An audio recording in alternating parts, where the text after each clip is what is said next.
Buenas, mucho gusto. Mi nombre es Eric Peña Caridad y en este caso les estaré hablando acerca del tema de estimación de parámetros. De acuerdo, empecemos primero con lo que es la definición. Lo que podemos ver acá es que dice que consiste en utilizar una medida obtenida de una muestra estadístico para inferir el valor de una medida poblacional, parámetro. Como anteriormente hemos hablado en distintas clases, y es que en lo que respecta a la estadística inferencial consiste en que tomamos una muestra proveniente de una población, debido a que las poblaciones suele ser difícil el calcularlas. Y mediante esa muestra utilizamos los estadísticos, utilizamos medidas a través de las cuales pues, podemos sacar un valor aproximado o directo de lo que necesitamos. Lo mismo pues funciona de esta manera con respecto a las estimaciones de parámetros, ya que en base a nuestros estadísticos podemos obtener un valor aproximado o un valor igual al valor verdadero que estamos buscando. De acuerdo, la forma en la que podemos definir lo que son las estimaciones es en dos distintos tipos. La primera es la estimación por punto. La estimación por punto vendría siendo un valor directo. Es decir, un ejemplo de ello sería decir que la media del salario de los trabajadores de X empresa es igual a 5.500. Podríamos decir que ese valor aproximado, un valor directo, es lo que conocemos como una estimación por punto. Otro alegato, el cual pues se cumple en este sentido, es que la media muestral que vemos acá es igual a la media poblacional. Suele ser un valor directo. Mientras que lo que es la estimación por intervalo no se refiere más a la estimación a través de una serie de valores, es decir, que el intervalo demuestra lo que es nuestro valor verdadero, es decir, en este caso nuestra media, los 5.500, en base a, a dos valores más. Por ejemplo, podríamos decir, si nuestro valor verdadero es 5.500, la estimación por intervalo sería entre 5.000 a 5.800. Ahí sería una estimación por intervalo, un ejemplo de ello. De acuerdo. Acá podemos conocer lo que son los errores en la estimación.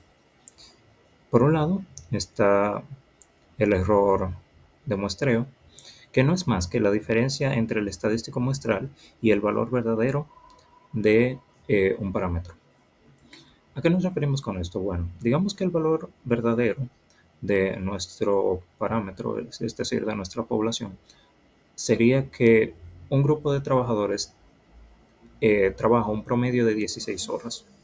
Entonces, si resulta que al momento de nosotros calcular nuestra media de distribución muestral nos da 15 horas, pues lo que tendremos que hacer es restar esos 15 entre los 16 que tenemos y nos daría 1. Por ende, ¿a qué nos referimos con esto? Que 1 vendría siendo el error muestral. Y los errores sin muestreo no son más que aquellos errores humanos los cuales cometemos. Dígase, errores dentro del cálculo, errores al momento de traspasar determinados datos o al momento de extraer determinados datos. No sería más que eso. Ok, acá empezamos con lo que son las propiedades de los estimadores.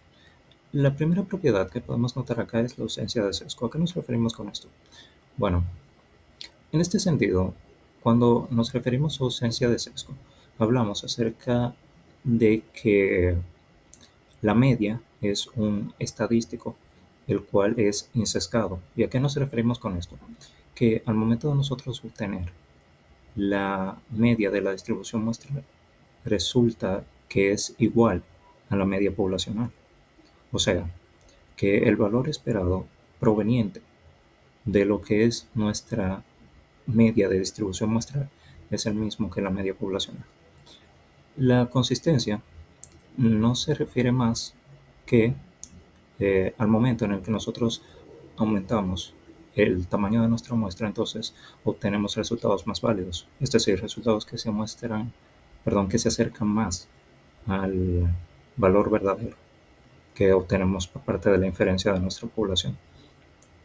La eficiencia, pues nos referimos principalmente a los resultados obtenidos de lo que son nuestros cálculos, y la suficiencia nos referimos a si pudimos obtener toda la información valiosa, es decir, todos los valores necesarios por parte de nuestra muestra.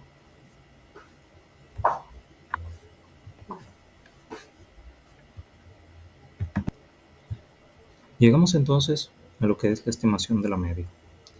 Con respecto a las muestras grandes, es decir, pongamos el ejemplo de n que es mayor o igual a 30, se usa la distribución normal para estimar la media, mientras que se construye un intervalo de confianza sumando y restando el valor de la media, un valor de z multiplicado por el error estándar.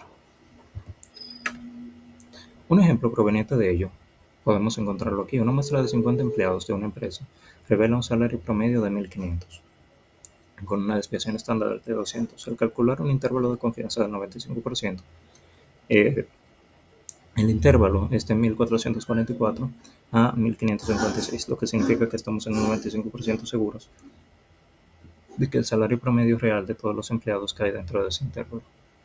Lo podemos notar acá. Simplemente nos referimos a esto con muestras grandes. Podemos calcular lo que es un intervalo de confianza del 95%. Acá obtenemos datos como lo que es el promedio, de igual forma con la desviación estándar. Y obtenemos un intervalo muy probable. De la misma manera pasamos a estimaciones con muestras pequeñas. Lo que respecta a esta muestra, pues tenemos una muestra menor a 30 y la población se distribuye normalmente cuando se usa la t-de-student en lugar de la distribución normal. Es decir, que en este caso, en vez de utilizar la distribución normal, utilizaríamos la t-de-student. Se sigue el mismo procedimiento, pero utilizando la desviación estándar de la muestra. Una muestra de tan solo 20 empleados da un salario promedio de 1.500, pero no conocemos la desviación estándar de la población. Usamos la distribución t-de-student con una desviación estándar muestral de 200 y un nivel de confianza del 95%. Se calcula un intervalo de confianza más amplio que podría ser de 1.420 a 1.580. De acuerdo. Principalmente utilizamos la t-de-student como una alternativa a la distribución normal, específicamente en estas muestras pequeñas, debido a que no poseemos una desviación estándar. Por ende, nos resulta más complicado el hecho de calcularla de esa manera. Es por eso que resulta más accesible el hecho de utilizar la t-de-student con estas distribuciones de muestra más pequeña, con tal de obtener un intervalo de confianza, aunque como podemos notar acá, en lo que son las muestras pequeñas, en comparación con la muestra grande, y es que obtenemos un intervalo más grande. Dígase, en comparación con el que teníamos antes, este es de 1.420 a 1.580. Muchísimas gracias y espero que les haya gustado mi exposición.